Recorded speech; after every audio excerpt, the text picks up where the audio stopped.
In the early part of our course, we're going to go through a whole heap of basics to help people along the way. And one of the things we do is go through the posture, remembering now that we're going to be standing up a lot more on the bike than what people are used to. So it's something we're going to have to work on in the early part of the day.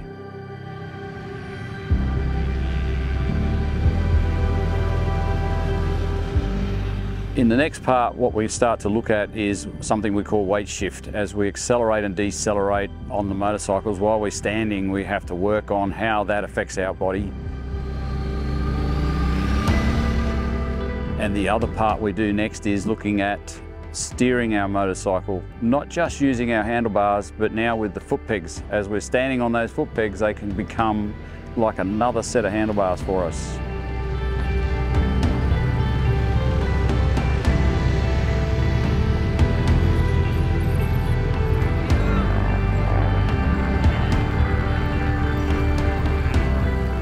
When we're off-road, the clutch then becomes a really good tool. It helps us to vary our gearing and helps us a lot with slower obstacles, etc. With that, then we can also go through some maneuvering at low speed to help us get around some of those obstacles.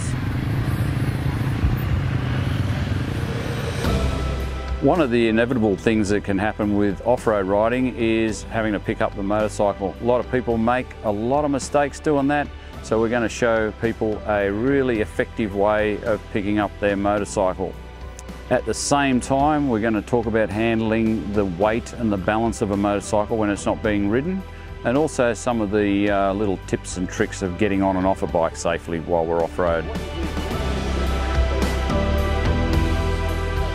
Now, to be able to ride confidently off-road, you really need to know how to stop the bike. So we're going to go through those basics one more time. The good news is it's not too much different from your braking when you're on the road. However, because you're now standing up, there's quite a few things we need to discuss to make sure we can handle that too.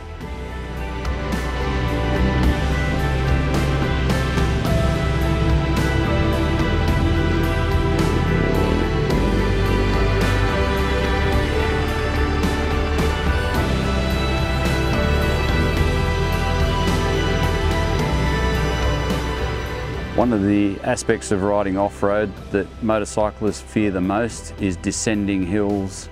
And we're going to go through step by step how to do that effectively. We'll go through step by step and learn how to judge what is required on each of these inclines and what technique we need to use to get down there safely.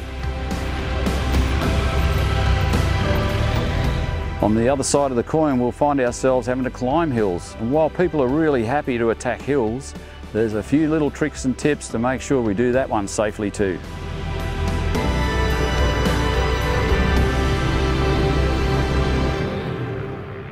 Look, we'll even show you how to get back down off a hill if you get stuck halfway up. So these are just a sample of some of the skills we'll go through on the day, and there's much more that is going to help you out on your next adventure.